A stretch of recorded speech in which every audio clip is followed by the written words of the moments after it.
Deus deve gostar do espetacular. Ele espalha tintas pelo céu noturno e cria a beleza que vemos e transforma o mar em cristal para refletir as cores fortes e maravilhosas do seu trono. Ele constrói suas ruas de ouro em lugar de asfalto. Ele chama o vento com um toque do relâmpago e os sons do seu trovão para servir como sua orquestra. Ele tem mais galáxias do que qualquer computador pode contar. Fico imaginando se ele reserva uma galáxia apenas como enfeite para a alegria dele e a nossa. Mas as coisas mais espetaculares de todas que ele criou foram os dias e o coração humano.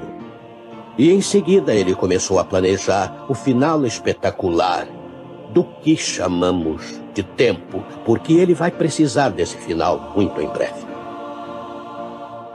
Está escrito com George Vanderman, apresentando o Cristo vivo como resposta às suas necessidades mais profundas. Hoje, o final espetacular. Era 14 de junho de 1975. Murray e Roslyn Hughes, 8 e 6 anos de idade, estavam nos bancos de trás de um pequeno avião e estavam descalços e com os cintos de segurança quando o avião caiu numa parte distante da Austrália. Eles não se machucaram, mas seu pai ficou inconsciente no banco do piloto e sua mãe ficou presa na cabine. Murray não conseguia esquecer o desespero na voz de sua mãe quando gritou: "Pegue Roslyn e vão buscar socorro, não parem para nada." As crianças não conseguiram achar os sapatos, por isso foram embora sem eles. E durante 12 horas eles caminharam descalços por aquelas encostas cheias de cobras, sem olhar para trás, pensando apenas em seus pais feridos e sangrando lá no alto naquela floresta coberta pelo nevoeiro. Várias vezes eles oraram: "Ó Deus, dá-nos coragem." Um fazendeiro os avistou num pasto a 11 quilômetros dos destroços. Ele disse: "Eram apenas bebês." Eu mal pude acreditar quando os vi por lá. Estavam tremendo de frio. Suas roupas estavam em farrapos, estavam muito arranhados, e seus pés sangrando. "A garotinha foi corajosa", disse o fazendeiro, agarrada a uma bolsinha com uma escova e um pente dentro. "O menino me pediu para conseguir socorro para sua mãe e seu pai. Ele é o garoto mais valente que eu já conheci. Seus pés estavam muito cortados, mas ele não quis descansar. Ele só tinha um pensamento na cabeça: obter ajuda para os seus pais." O organizador do grupo de resgate disse: "Vocês podem pensar que 12 horas não é muito tempo, mas este é um dos territórios mais difíceis que existe. É floresta densa e o mato é cheio de cobras mortíferas e aranhas venenosas. Não creio que aquelas duas crianças pudessem resistir por mais tempo naquele lugar." Roslyn falou sobre seu sofrimento. Ela disse: "Mamãe nos disse para sermos valentes e buscarmos socorro. O nevoeiro era forte, não conseguíamos ver para onde íamos. As árvores tinham grandes raízes acima da terra e eu ficava tropeçando nelas. O terreno era acidentado", ela disse. "Mamãe tinha dito para tirarmos os sapatos no avião, para ficarmos mais confortáveis.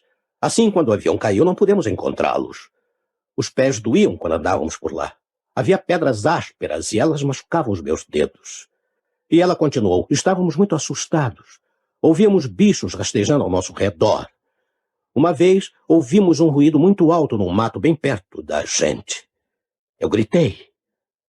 Murray foi bem valente. Ele me abraçou e me disse: "Não se preocupe, não vou deixar que nada lhe aconteça." Murray disse: "Eu também estava muito assustado, mas não queria que Roslyn soubesse. Eu fiquei pensando na mamãe e no papai e como tínhamos que obter ajuda. Eu nunca havia andado tanto. A pior parte, é claro, foi estarmos sem sapatos. De vez em quando, Roslyn parava e chorava. Às vezes eu deixava ela se deitar um pouquinho." O grupo de resgate chegou tarde. Muito tarde. E Murray lamentou: "Eu gostaria de poder dizer à minha mãe e meu pai que tentamos o máximo." Que semelhança com o que Jesus fez! As pessoas que ele criou, em um planeta criado por ele, estavam em perigo. Sem ajuda não iriam sobreviver. E ele disse, eu vou, pai. E o pai disse, vá, filho, e não pare por nada. Ele deixou sua coroa para trás. Teria sido mais fácil com a sua coroa, bem mais fácil. Mas ele não parou para nada. Ele só conseguia pensar em encontrar socorro, achar um meio de salvar você e eu. E repetidas vezes ele orou, pai, dá-me coragem. E assim ele veio para Belém. Quando tinha 12 anos, ele visitou o magnífico templo. E lá pela primeira vez, viu os sacerdotes ofertando cordeiros inocentes no altar. Ele ficou fascinado com o que viu. Havia alguma coisa misteriosa sobre aquilo tudo. Alguma coisa que parecia estar ligada à sua própria vida. Aí, de repente, ele compreendeu. Ele próprio iria ser o cordeiro. Ele próprio iria ser o sacrifício inocente pelos pecados dos homens. Ele próprio era o caminho para salvar a humanidade perdida. Por isso ele teve que vir. E assim ele seguiu direto até o Calvário. Ele só conseguia pensar nos homens e mulheres que estavam perdidos. Ele tinha que prosseguir. Ele era o cordeiro.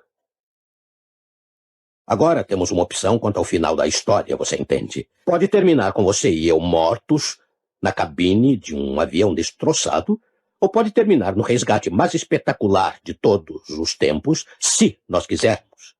E quando tudo terminar, quando o último homem tiver feito sua escolha, e quando milhões tiverem escolhido afundar com este planeta, pareço ouvir o Salvador dizendo, Pai, eu gostaria de poder dizer a eles que tentei o máximo. É possível que estejamos confusos sobre o que é realmente espetacular? A cruz do Calvário é o evento mais espetacular de todos os tempos. É a incrível prova de Deus perante o tribunal do universo. É seu irrefutável argumento às acusações daqueles, Satanás é o primeiro entre eles, que disseram que Jesus não ligava. Se você quer o espetacular, amigo, hoje não terá que esperar muito.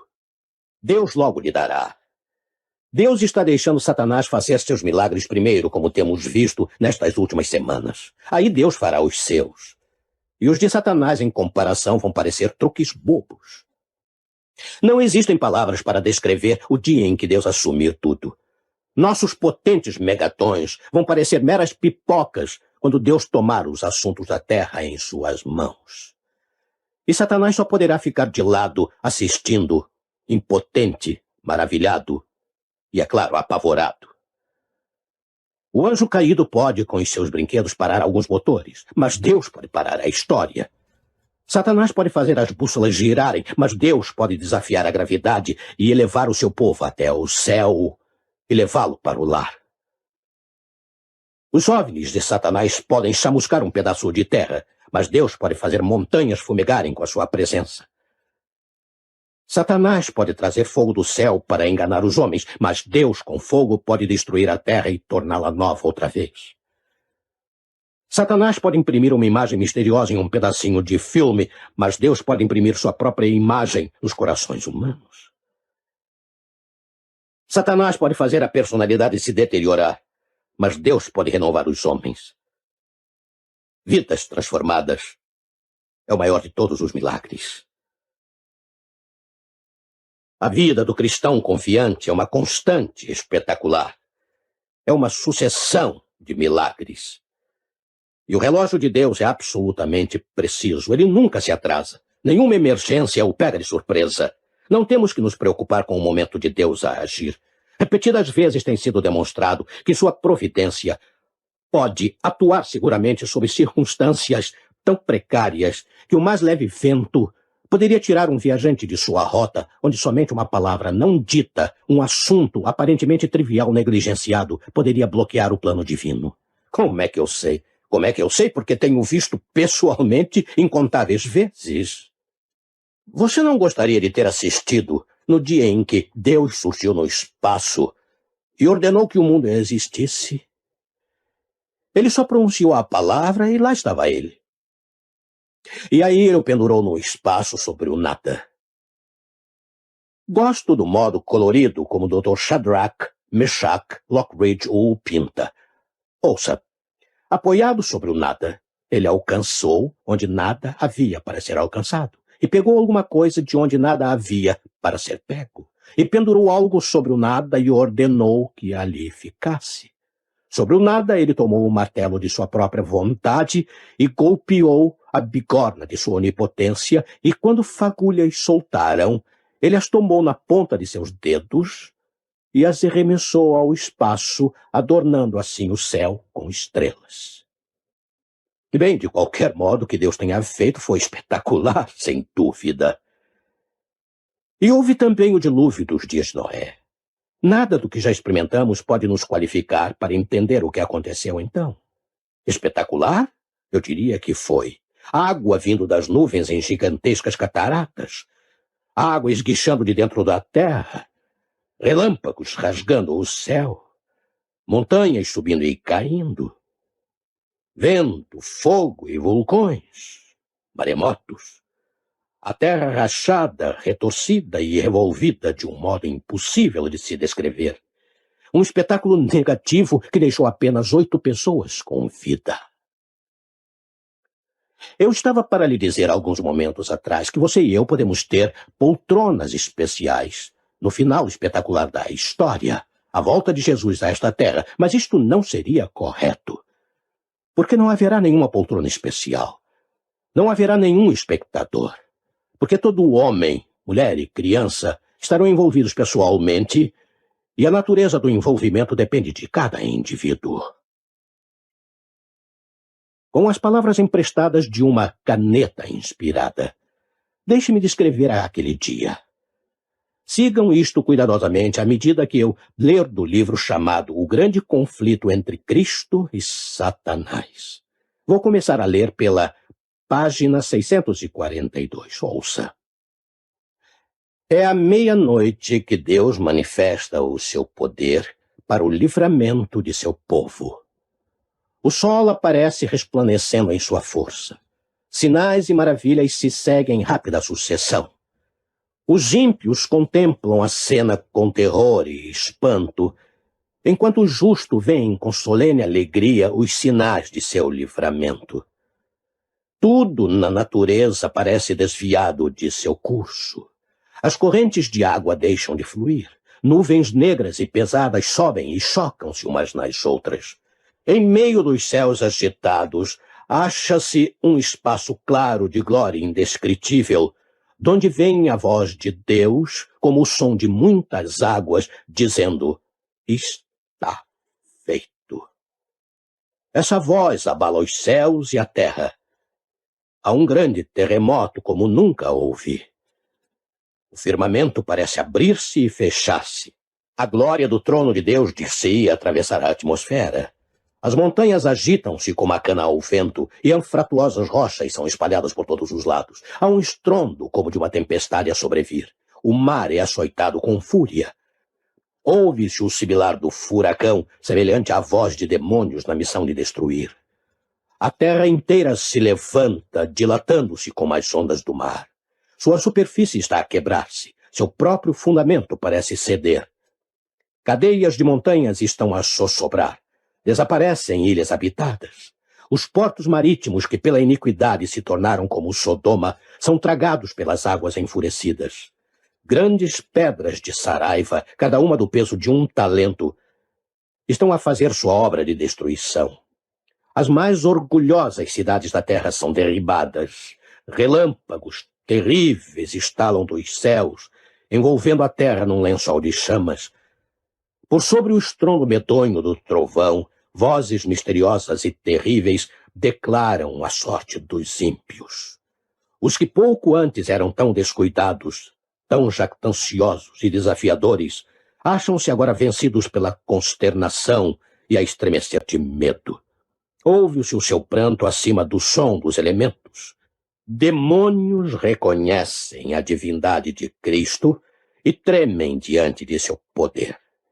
Enquanto homens estão suplicando misericórdia e rastejando em abjeto terror. Por uma fenda nas nuvens fulgura uma estrela cujo brilho aumenta quadruplicadamente em contraste com as trevas. Fala de esperança e alegria aos fiéis, mas de severidade e ira aos transgressores da lei de Deus. E agora, na página 646, surge logo no Oriente uma pequena nuvem negra, aproximadamente da metade do tamanho da mão de um homem.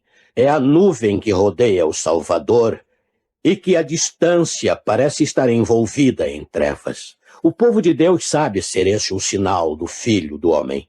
Em solene silêncio, fitam-na enquanto se aproxima da terra, mais e mais brilhante e gloriosa, até se tornar grande nuvem branca, mostrando na base uma glória semelhante ao fogo consumidor e encimada pelo arco-íris do concerto. Jesus na nuvem avança como poderoso vencedor. Com antífonas de melodia celestial, os santos anjos em vasta e inumerável multidão acompanham-no em seu avanço. Nenhuma pena humana pode descrever esta cena. Mente alguma mortal é apta para conceber seu esplendor. Uma cena espetacular, sem palavras que a descrevam. Mas ouça, a cruz do Calvário é mais espetacular ainda do que a volta de Jesus a esta terra. Sua volta a este planeta pode ser entendida, o Calvário jamais. Não inteiramente, não pelos homens, não pelos anjos, não pelos residentes dos mundos caídos. Calvário, o dia mais trágico de toda a história. Homens pregando seu Criador na cruz. Mas foi também um dia de grande júbilo. Os homens não sabiam o que estava acontecendo naquele dia, mas os anjos sabiam. Quando eles ouviram o Filho de Deus clamar lá da cruz, "Está consumado", eles sabiam seu significado para todo o universo. Jesus havia alcançado a linha de chegada e caído morto ao cruzá-la. Mas ele conseguiu chegar, sem pecar uma só vez, nenhuma tentação, nenhum teste de sua fé ou de sua paciência, nenhum truque do inimigo deixou a mais leve mancha sobre ele. Ele foi um salvador perfeito. Mas os homens que ele veio salvar não quiseram ser salvos. Imagine, se puder, que tragédia escandalosa teria sido se Murray e Roslin tivessem enfrentado aquela escarpa traiçoeira como fizeram e o grupo de resgate tivesse chegado até seus pais a tempo. E estes lhes dissessem que não queriam ser resgatados. Depois do que passaram para tornar possível o resgate. Mas isso é o que nós estamos fazendo ao nosso Senhor. Ele sofreu infinitamente mais que aquelas duas devotadas crianças. Ele andou por territórios infestados de serpentes por 33 anos. E foi para o lar com seu pai com as mãos e os pés feridos pela eternidade devido à ousada tentativa de resgate. Vamos dizer a ele que não queremos ser resgatados depois de tudo? 33 anos, e ele nunca voltou atrás. Às vezes ele estava cansado, desmaiando, tão exausto, tão esmagado por tudo que os anjos o deixavam descansar por uns momentos em seus braços. Mas ele continuava pensando em você e em mim. Ele tinha que prosseguir. Ele era o Cordeiro de Deus. E ele tinha um compromisso com uma rude cruz nos arredores de Jerusalém. Uma cruz que deveria ter sido sua e minha. Oh, amigo, é perfeitamente seguro deixar Jesus capturar o seu coração. Rude cruz se erigiu, dela o dia fugiu, como emblema de vergonha e dor. Mas eu amo essa cruz, porque nela Jesus deu a vida por mim,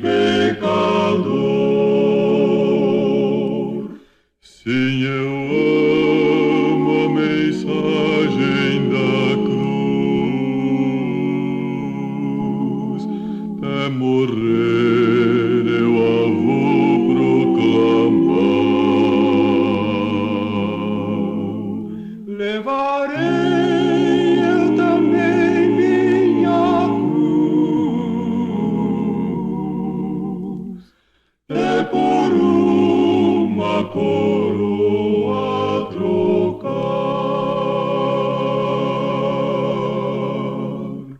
Eu aqui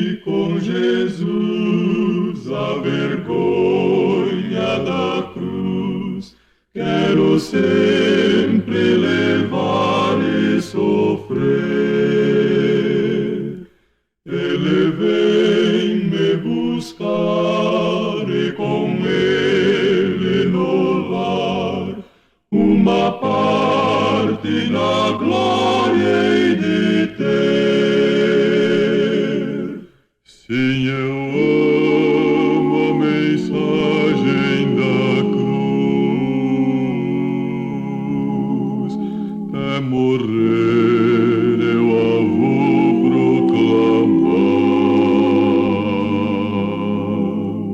Levarei eu também minha cruz. É por uma coroa trocar.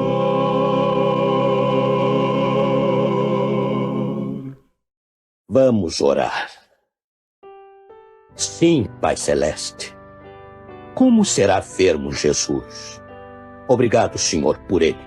Obrigado, Deus, pela vida dele e por sua luta mortal para prover ajuda e nos resgatar a tempo.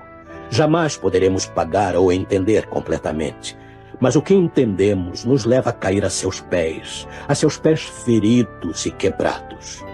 E te agradecemos e afirmamos lealdade eterna. Que ninguém nos afaste desse compromisso. Pode-se conseguir isso tão facilmente hoje.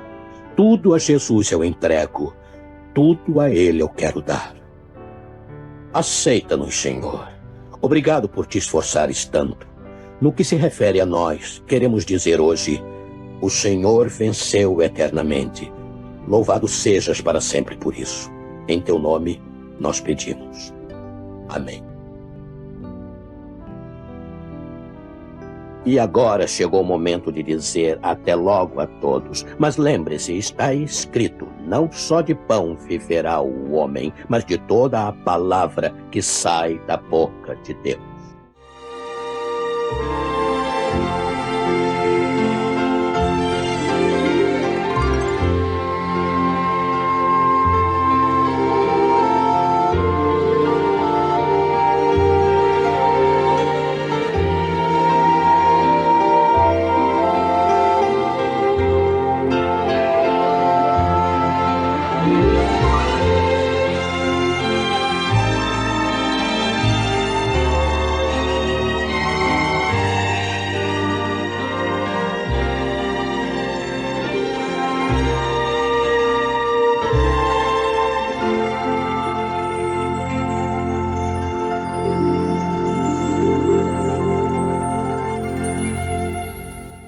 Obrigado por acompanhar este vídeo até o final.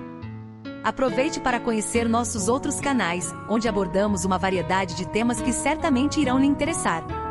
Você encontra os links para eles na página inicial deste canal, e mais informações estão na descrição deste vídeo. Agradecemos sua presença e lhe desejamos as mais ricas bênçãos do céu.